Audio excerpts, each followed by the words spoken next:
fácil. A gente precisa parar de fazer o fácil para fazer o certo. Isso está acontecendo porque a gente abandonou a educação corporativa dada para líderes, que eu não estou falando de MBA. Porque o dia que eu perder a minha capacidade de aprender, eu vou perder a minha capacidade de ensinar. Também... Como é que faz para fazer essa galera gostar? Não sei o quê. É empowerment.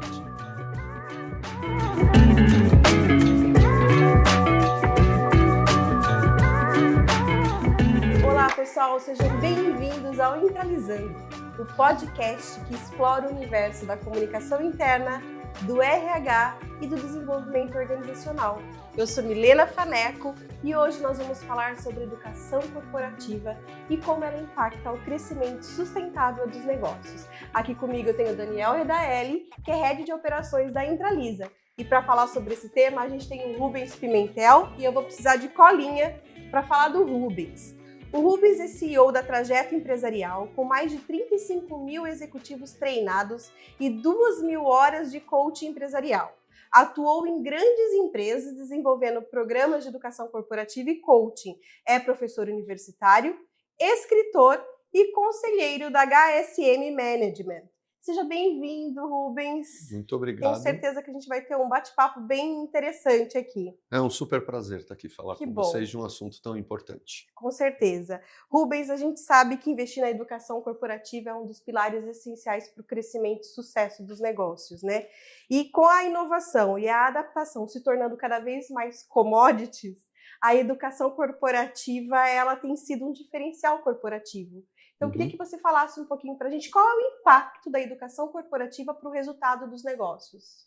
Bom, num ambiente onde a gente tem muita inovação e um ambiente que muda constantemente, o tempo todo você está tendo, aparecendo inovações, empresas, modos diferentes de fazer, a primeira coisa a se pensar é que um risco de você ter ausência de educação corporativa é você obsoletar a sua operação. Esse é o primeiro grande risco.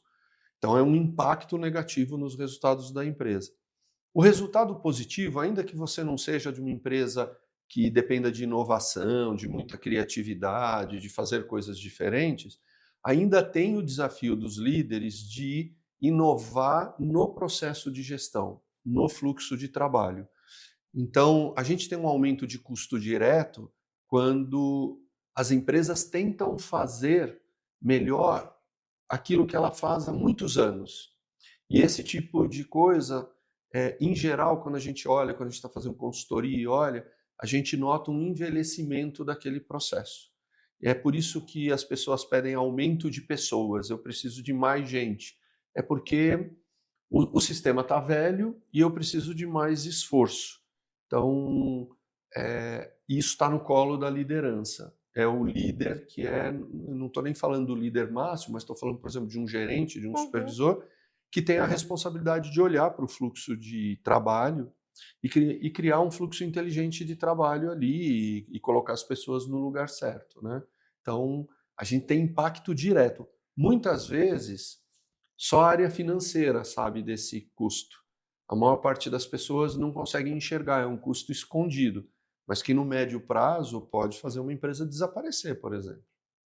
Entendi. Eu posso dizer, então, que para a empresa é muito melhor a gente capacitar quem já está lá do que trazer novos talentos do mercado? É sempre melhor trabalhar com as pessoas de dentro que já estão adaptadas à cultura, que já conhecem a empresa e se capacitadas, vão assumindo, conforme a empresa vai crescendo, ela vai assumindo novas posições.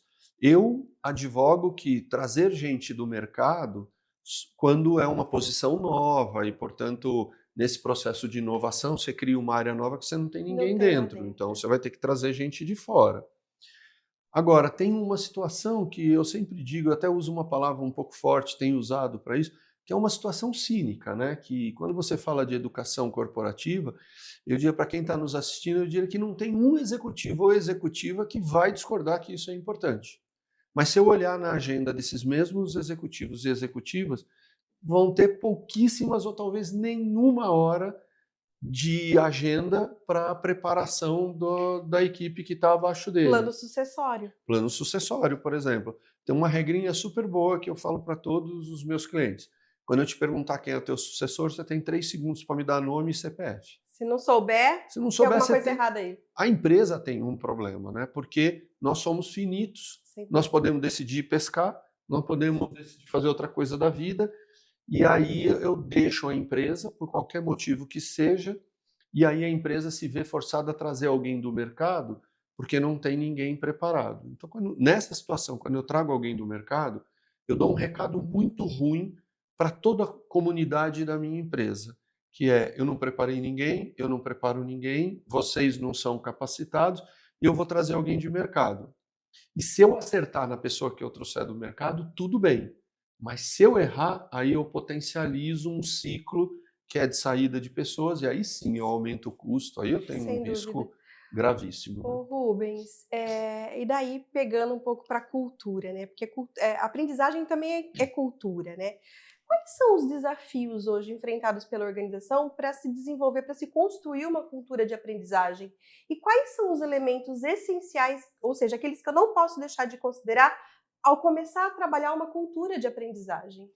Então, eu acho que o primeiro ponto para responder a tua pergunta, Milena, é que a gente está num momento de transição e a pandemia é o ponto de inflexão aí, que é o que está acontecendo nas empresas hoje. A gente está dando bastante treinamento, fazendo workshop, fazendo programas de coaching para o topo da pirâmide da estrutura. Então, de gerente sênior para cima, tem treinamento, tem coaching, tem workshop. A gente está fazendo bastante, nos últimos 2 anos, bastante workshops com o time estratégico, com o CEO e VPs, com o C-Level, para alinhamento dessa turma, para ter uma mesma comunicação, que esse é um outro assunto para se desenvolver, que é essa comunicação mal feita para baixo, né? Só que quando a gente olha a base da pirâmide, que são os futuros líderes da empresa daqui 5, 10 anos, nesse momento não tem nada. Tá? Eu tenho clientes que, quando eu pergunto, a turma não está tendo absolutamente nada de treinamento. Quando se pergunta por quê, eu ia perguntar, era isso. Qual é a razão? Qual é a razão das empresas, dos RHs? Obviamente não, mas o RH não está sendo, não está discricionando uma coisa de não, só vão dar treinamento para cima e não para baixo. Tem uma troca de geração que a gente está pegando a geração que foi formada no mundo digital. Então elas não veem sentido de ir para uma sala de aula. Uma garota recentemente falou para mim, só faltou me chamar de tio, né? Ô tio, né? Mas ela disse para mim assim: eu fiz o meu colegial todo online. Por que eu tenho que ir para uma sala de treinamento num hotel, ficar 4 horas fechado? Então, e agora nesse momento, a gente tem um aprendizado, mas ainda uma escassez de oferta de treinamentos e de bons treinamentos. Que atinge esse novo perfil. Que atinja esse novo perfil, que seja online. Tem um fato interessantíssimo numa conversa com o RH, disse assim, não, mas é que na hora do trabalho eu já disponibilizei treinamento online, mas eu falei que tem que ser feito na hora do trabalho e ninguém faz. Mas deixa eles fazerem na hora que eles quiserem. Exato. E aí a nossa conclusão foi, se eu pedir para minha turma fazer o treinamento no sábado, vai todo mundo reclamar. Mas se eu disponibilizar e não falar nada, eles vão ver no sábado. Então é uma coisa meio maluca de uma geração que a minha tem dificuldade de entender. Rubens, e você sabe uma coisa interessantíssima? Eu vi esses dias, né? É a primeira vez na história que nós temos 4 gerações trabalhando ao mesmo tempo. Às vezes 5, né? Às vezes até 5. Né? Então, olha o desafio das organizações de segmentar e personalizar esses modelos de treinamento. É um desafio, não é? Mas o desafio está maior porque a gente está preguiçoso com isso. Entendeu? A gente está com preguiça, porque era mais fácil antes, quando eram 2 gerações só, uma já formada e a outra eu treinava. Era mais fácil. Né?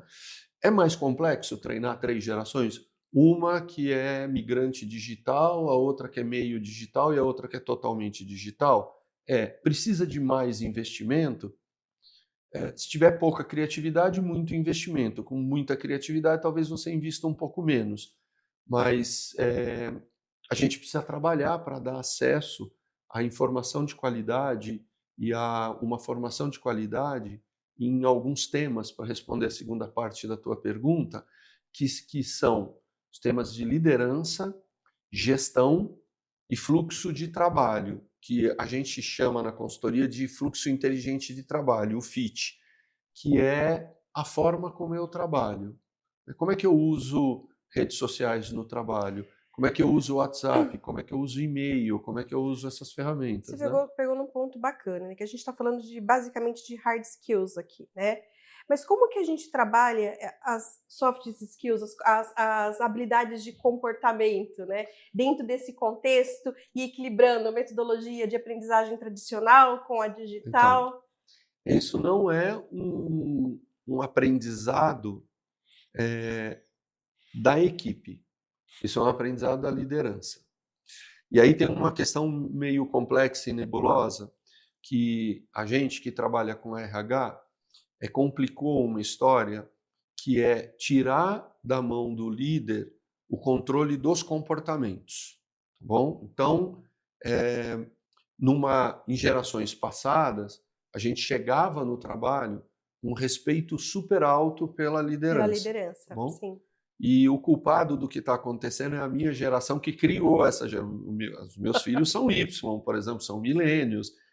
Os meus amigos que são um pouco mais jovens são os pais do Alfa. Eu sou do X. Nós que criamos esses monstrinhos, né? Então, um comportamento dentro de uma empresa, ele deve ser determinado pela cultura. O que pode, o que não pode e quais são as regras de conduta e regras de trabalho. As consultorias e os programas de mentoria que a gente tem mais feito é ensinado líderes a determinar as regras de trabalho da equipe dele, o CEO da empresa toda. Então tem umas coisas engraçadas, assim, o menino e a menina chegou na reunião, deitou na mesa e dormiu. E não pode. Deixa eu só abrir um parênteses aqui. Na minha geração tinha umas coisas muito esquisitas. Se eu começar aqui a contar algumas entrevistas de emprego que eu fiz com alguns candidatos, a gente vai morrer de rir. Qual é a diferença daquela época para essa? Eu não tinha rede social. Então, quem sabia dessa história era o meu círculo de 20 pessoas. Se essa mesma entrevista que eu fiz lá nos anos 90 tivesse acontecendo hoje, eu colocaria na rede social e a gente falaria que a geração X era uma geração horrorosa. Sim. O que está acontecendo é que o líder precisa definir como ele quer que a equipe dele se comporte. E não é um comportamento que ele gosta, é um comportamento que é mais produtivo. E que é o esperado pela empresa. E ele precisa definir isso. E ele precisa avaliar o time dele com base nesses comportamentos, e dar feedbacks, e fazer os one-on-ones. Hoje eu estava brincando com um cliente dizendo assim, no meu tempo o one-on-one chamava reunião com o chefe. Na minha também. Agora chama one-on-one. One-on-one, tal, nós vamos lá. Então, o líder precisa saber fazer isso. E ele precisa saber dizer para os meninos, para as meninas, para os jovens, olha, esse comportamento é inadequado. Não pode. E ele precisa premiar os comportamentos adequados. Exato. Então, o que acontece é que eu tenho hoje uma liderança que precisa ser formada, e quando a gente fala de educação corporativa, a gente precisa investir numa educação corporativa de qualidade para líderes em basicamente 3 questões. Os hard skills, que estão mudando, a gente precisa conhecer, questões de gestão, né? Os soft skills e na questão de comando dele, da cultura e de como ele cria um ambiente de trabalho, governança, onde ele cria um ambiente de trabalho onde as pessoas agem da forma que precisam agir sob a tutela dele. Então, hoje, o que está acontecendo? Eu contrato um menino de 20 anos, ele entra e aí ele faz alguma coisa inadequada. E a gente fala, olha o que ele faz, ele deveria saber que ele não pode. Deveria, assim, ele não sabe, alguém precisa sentar com ele e dizer para ele como é que são as coisas. E esse papel é da liderança. Isso está acontecendo porque a gente abandonou a educação corporativa dada para líderes, que eu não estou falando de MBA. Aí, para solucionar o problema, o líder pede para a corporação. eu quero fazer um Uma bolsa MBA de em estudo. Harvard. Aí ele vai lá para Harvard, aí ele volta com hard skill. Mas ele não sabe. Não O cara é um desenvolveu. engenheiro, por exemplo. Hoje eu estava conversando de manhã, mas é um engenheiro mecânico. E a gente não aprende competências de liderança nas faculdades. Eu perguntei para ele quantas aulas você teve de gestão de pessoas. Nenhuma. Nenhuma. Agora, olha só que loucura, né? A gente estava falando no começo da nossa conversa sobre ainda é um desafio envolver e engajar a liderança na comunicação interna das empresas, né? Para fazer o papel do guarda-chuva, né? De cima para baixo. E agora a gente estava falando desse exemplo de hard skills, que o cara vai para Harvard, volta, né? Mas fica faltando a soft. Hoje, na grande maioria das empresas, a responsabilidade da comunicação interna está debaixo do guarda-chuva do RH. Só que a comunicação interna, estratégica, eu costumo fazer um paralelo como se fosse a comunicação externa, ou seja, a empresa que vende um produto ou serviço, ela faz publicidade, propaganda, ela divulga isso para influenciar o comportamento do consumidor a adquirir o produto ou serviço daquela empresa. Só que essa posição está ocupada por alguém de marketing, alguém que tem habilidades para usar a comunicação como uma ferramenta estratégica para influenciar. Perfeito. Legal. Quando a gente olha da porta para dentro, essa responsabilidade está nas costas do RH. E agora? Então, essa é uma situação... eu quero começar te dando um exemplo, Daniel, que é o seguinte. Às vezes eu recebo um executivo, diz assim, estou com um problema de RH. Qual é o problema de RH? Eu estou tendo um turnover muito alto. Bom, eu tenho uma boa e uma má notícia para te dar. Qual você quer primeiro? Né? Bom, a boa notícia é que você já identificou o problema. Isso é muito bom. Muito bom. A má notícia é que turnover não é um problema de RH, é um problema de liderança. Comunicação também não é algo de RH. Isso está espraiado na comunicação, na empresa toda. O que acontece tem duas características que fazem o RH fazer um esforço e não conseguir que a comunicação seja uma boa comunicação interna e tal. A primeira é que o esforço, ainda vamos considerar, pela tua observação, que o RH tivesse essa capacitação de marqueteiro, tá bom? E conhecesse o negócio. Conhecesse a coisa tal, e tivesse tudo ok, tá bom? Tá. Vamos eliminar uma parte do problema. Mesmo assim, teria uma grande dificuldade, tá? Porque não é um problema de RH. E os outros gestores não têm essa consciência. E aí a gente vende isso. Mas não, a comunicação é do RH. E aí o cara de marketing, o cara de vendas, o cara de finanças, não é problema meu. O RH que tem que fazer todo mundo se comunicar. E o segundo problema, que é o que eu mais trabalho, Daniel, é a falta de coesão do time que está no mesmo nível. Então, você pega os diretores, por exemplo. Cara, nós temos um problema de comunicação. Vamos sentar à mesa aqui e vamos conversar e vamos resolver o problema de comunicação. Estratégico. É da diretora de RH, do diretor de RH esse problema. Isso não tem nada a ver comigo. Então, hoje, a origem desse problema que você está trazendo é uma desconexão que causa uma falta de coesão que desemboca em falta de clareza. Então, assim, posso recomendar a literatura aqui? Claro, Lógico. deve. 2 livros que eu recomendaria para todo mundo que está vendo aqui o nosso podcast, a nossa conversa, e depois eu posso te passar, Milena, e você põe lá para a turma e tal. Os 5 desafios das equipes, do Patrick Lencioni, que é a base para você, para esse líder, criar confiança, saber lidar com conflito, comprometimento. E o Patrick Lencioni escreve como responsabilidade. E eu fiz uma leitura equivocada nos 5 desafios. Tem um livro novo dele, que é A Vantagem Decisiva. E na vantagem decisiva, ele fala o seguinte: não é responsabilidade no sentido de eu ser responsável, é responsabilidade no sentido de que a liderança vai responsabilizar as pessoas pelo que elas têm que fazer. Então, e nesse livro, Na Vantagem Decisiva, ele fala de coesão e clareza de comunicação. Mas eu só tenho clareza de comunicação se eu tenho coesão. Então, vamos imaginar, vamos dar um exemplo prático disso, tá bom? A empresa decide que vai trabalhar híbrido, 3 dias em casa, 2 dias no trabalho, e isso é uma regra para todo mundo, tá bom? Todos os líderes em posição estratégica, ou C-level, deveriam fazer a mesma comunicação para todo mundo. Mas aí tem um camarada ou uma camarada lá que fala, não, na minha equipe pode ficar todo mundo em casa. Desalinhamento. E aí a equipe lateral fala, ué, por que eles podem? E aí você cria uma confusão, né? E aí nós vamos colocar a culpa na geração Z disso. Pois é. E a culpa não é da geração Z. A culpa é de um baby boomer, de um X, que está em posição de comando e que diz o seguinte, eu não gosto da Milena, ela é a diretora e eu sou diretor, eu não gosto dela.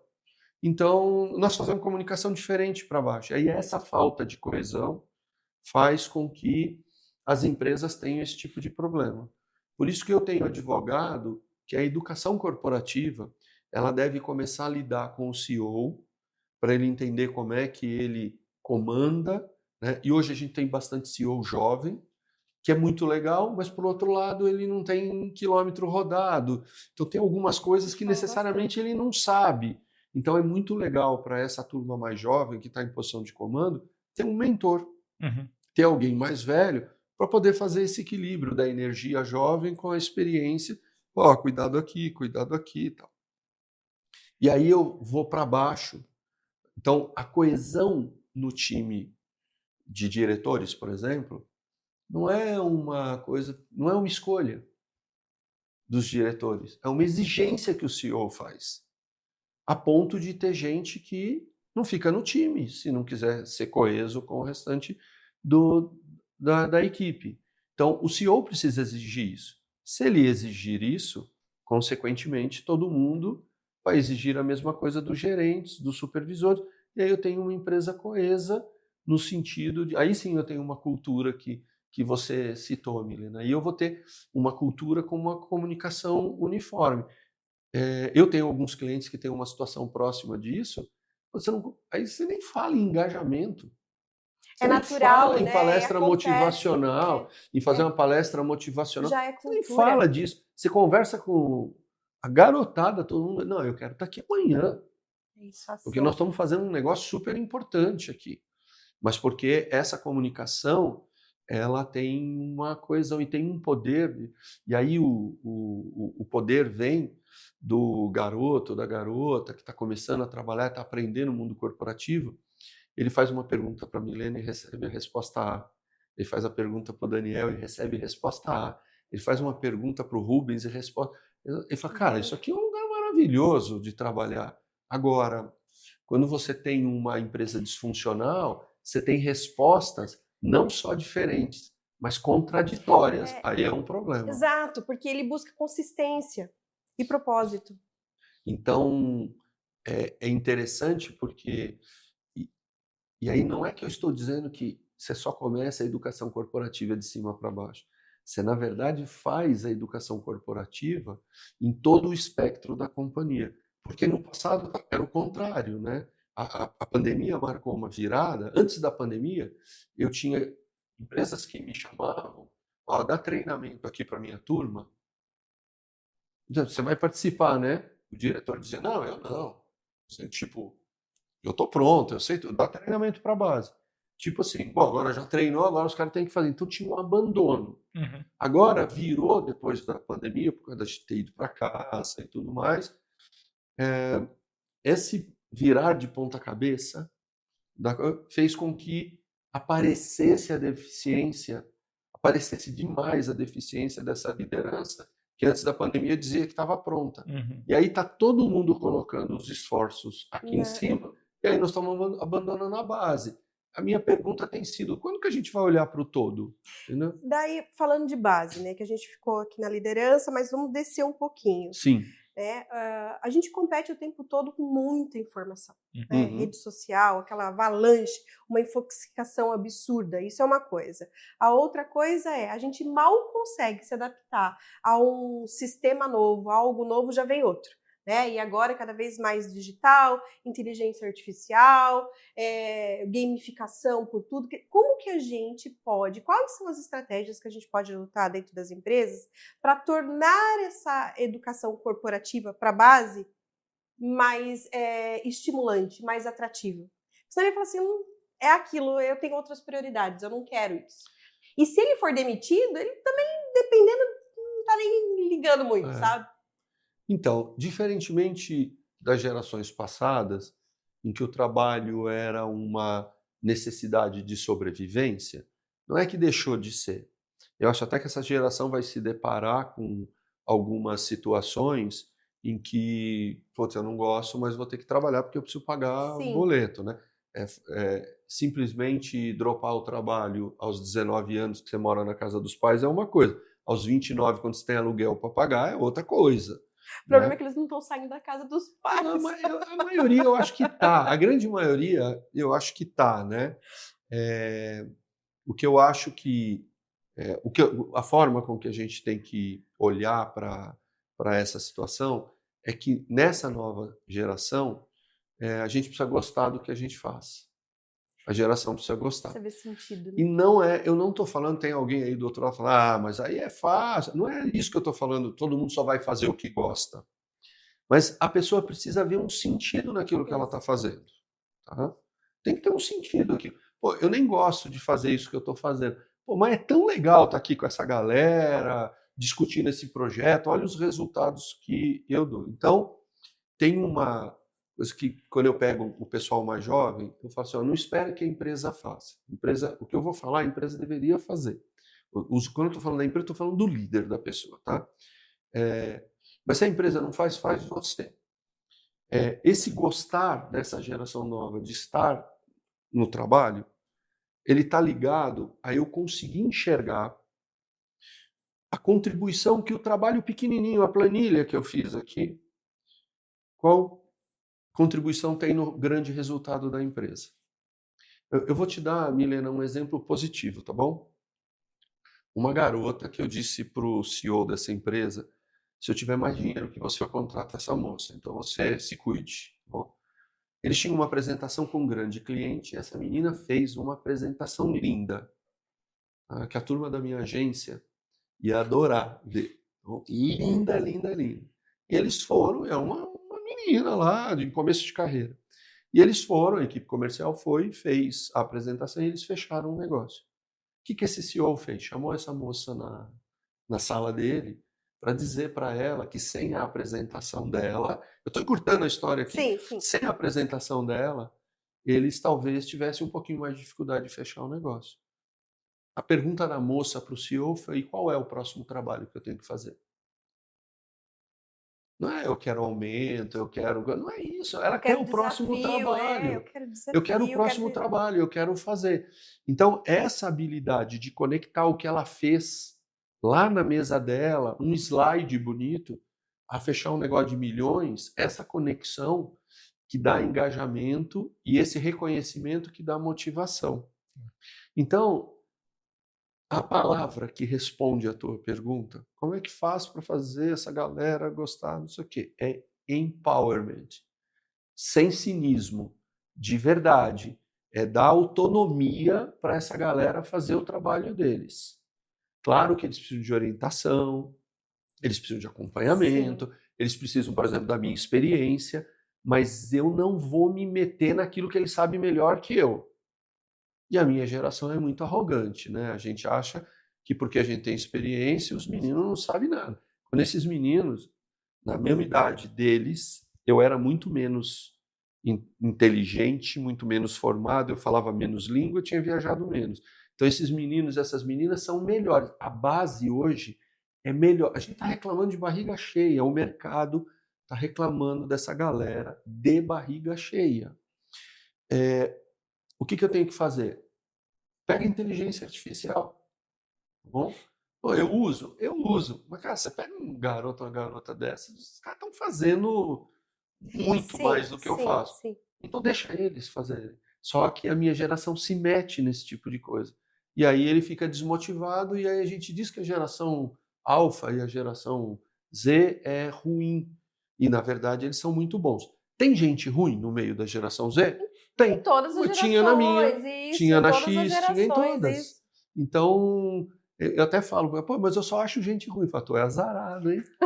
Pô, cara, tu é azarado. Tudo que é ruim se destaca mais. Né? Na verdade, é um processo de recrutamento e seleção que não está adequado a achar nessa geração o talento certo, para a cultura pessoa certa no lugar certo, né? Muito bom, Rubens. Eu tenho mais 2 questões para você. A primeira é: qual é a principal característica de um executivo de sucesso? Característica de um executivo de sucesso. Então, eu tenho, a gente tem orientado, as minhas sócias orientam de carreira para as pessoas. É o seguinte: a primeira questão é: você quer fazer sucesso na carreira? Quer ser uma CEO, um CEO? Tem gente que não quer. E a gente precisa respeitar. Eu errei isso na minha carreira. Como eu queria ser CEO, eu achava que todo mundo queria. Né? E tem gente que não quer. Tem gente que não quer. Né? Então, mas se a pessoa quer, tem uma coisa que as pessoas precisam olhar, esses executivos e executivas, que eu digo o seguinte: o executivo de sucesso é aquele que é demandador e não é o que é demandado. Então são 2 características que a gente fala pouco, que é assim, ó. Imagina que você tem 2 pessoas na sua equipe, tá bom? E uma pessoa fica parada esperando você pedir para ela fazer alguma coisa. E quando você pede, ela faz super bem, tá bom? Talvez até melhor do que o outro aqui. Só que o outro é aquela pessoa que entra na tua sala e fala, ó, tá dando errado um negócio aqui, eu tô mudando tal coisa aqui, tá bom? Ó, fui lá no cliente, esse negócio não tá dando certo, eu quero fazer diferente isso. Qual dos 2 tem mais chance de ser um executivo de sucesso, que é a tua pergunta? Esse que demanda. E aí tem a ver com um pouco de coragem gerencial, com tomada de decisão, com saber arriscar um pouco. Então, a gente consegue desenvolver essas habilidades por meio de educação corporativa? Então, pelo exemplo, tá bom? E os executivos, quando dizem para mim assim, não, eu lidero pelo exemplo, eu falo, foi uma escolha, qual era a outra opção? Já que foi uma escolha, tinha várias opções, qual era a outra? Não tem. Então, se eu não sou... Tem muito diretor, Milena e Daniel, que são demandados.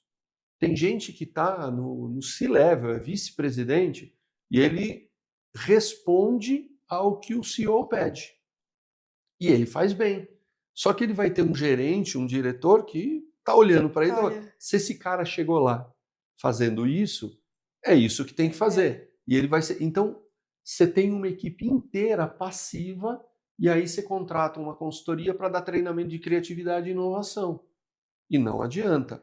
Então, é muito comum você ter executivos demandadores que, quando você olha na história lá na frente, os funcionários, os integrantes da equipe desse executivo, dessa executiva, lá na frente, são todos diretores, vice-presidentes.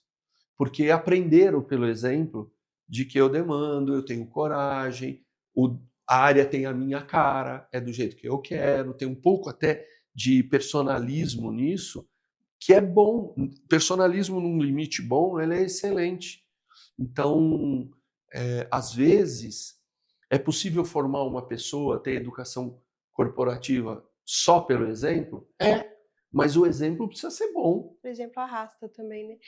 Uma vez eu ouvi de um grande líder a seguinte frase, né? Que eu nunca perca a minha capacidade de aprender. Porque o dia que eu perder a minha capacidade de aprender, eu vou perder a minha capacidade de ensinar. Então, minha pergunta para você é: o executivo que não estuda é? Obsoleto. Ele é obsoleto.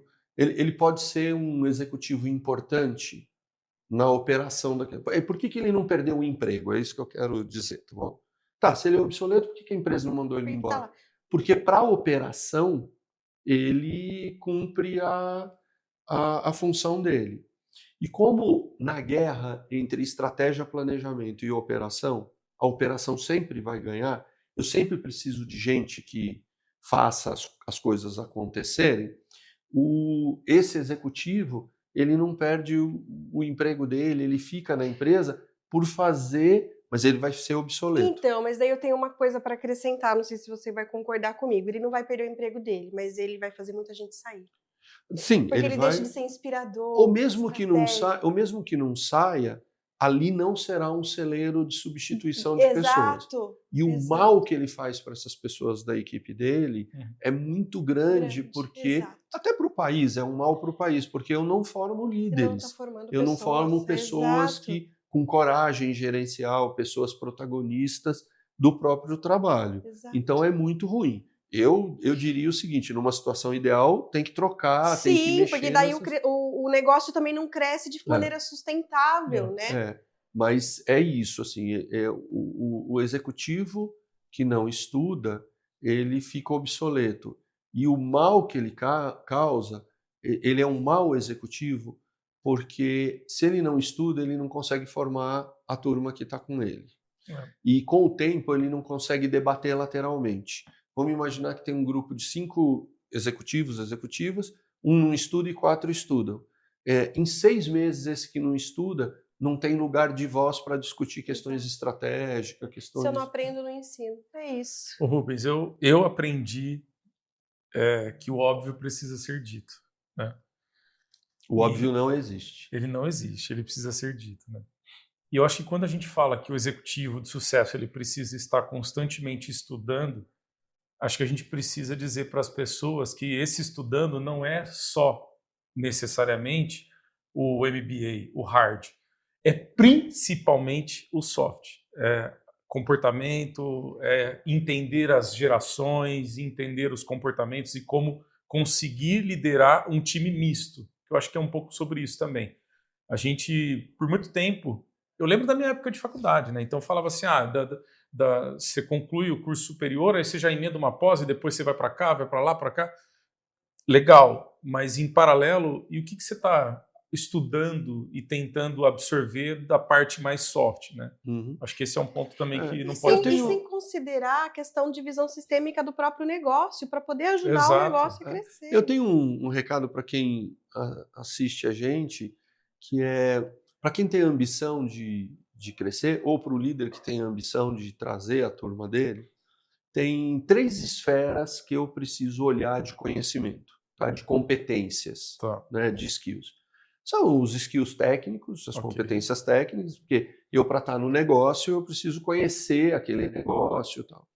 As competências gerenciais, que são as competências de como eu organizo o meu trabalho e como eu conecto o meu trabalho nas áreas laterais para a empresa poder ter um fluxo, né? E as competências comportamentais. Então, uma confusão muito que tem, quando a gente fala de soft skills na empresa, é as pessoas perguntarem para mim, mas eu tenho que mudar quem eu sou? Né? A cada empresa que eu for trabalhar, eu tenho que ser uma pessoa diferente? A minha explicação para as pessoas é o seguinte, olha, para determinados cargos que você vai assumir, onde você vai desempenhar, aquele cargo precisa de um grupo muito pequeno de comportamentos que te levam para o sucesso. Então você precisa identificar que comportamentos são esses e desenvolver esses comportamentos para aquele período. Então, por exemplo, você é gerente e quer ser diretor. Você admira teu diretor? Admiro. Começa a prestar atenção nos comportamentos dele e começa a construir comportamentos semelhantes àquele lá, que está dentro do teu perfil, mas são semelhantes. Então, comportamentos, competências gerenciais, como ele faz a apresentação, como ele conduz uma reunião, como ele demite uma pessoa, como ele promove uma pessoa. Comportamento, como ele dá bronca numa pessoa, como ele elogia uma pessoa, que hora ele chega, que hora ele sai, como ele se relaciona com o presidente da companhia. Tudo isso vai te dando pistas de qual é o teu comportamento. Se todo mundo fizer isso, a gente para de falar de soft skills para falar do resultado que a gente precisa dar nas companhias. É isso. Exato, muito bom. Obrigada, Rubens. Pessoal, hoje a gente viu, então, como a educação corporativa é o motor estratégico para o crescimento das organizações, como ela tem que estar conectada à cultura de aprendizagem, ajudando as pessoas a desenvolverem suas habilidades técnicas e comportamentais e, mais do que isso, integradas ao dia a dia das organizações. empoderem-se. Rubens, muito obrigada. Deixe, por favor, os seus contatos e uma mensagem final para a gente. Legal, obrigado. Eu que agradeço. É sempre bom estar aqui conversando um assunto super interessante.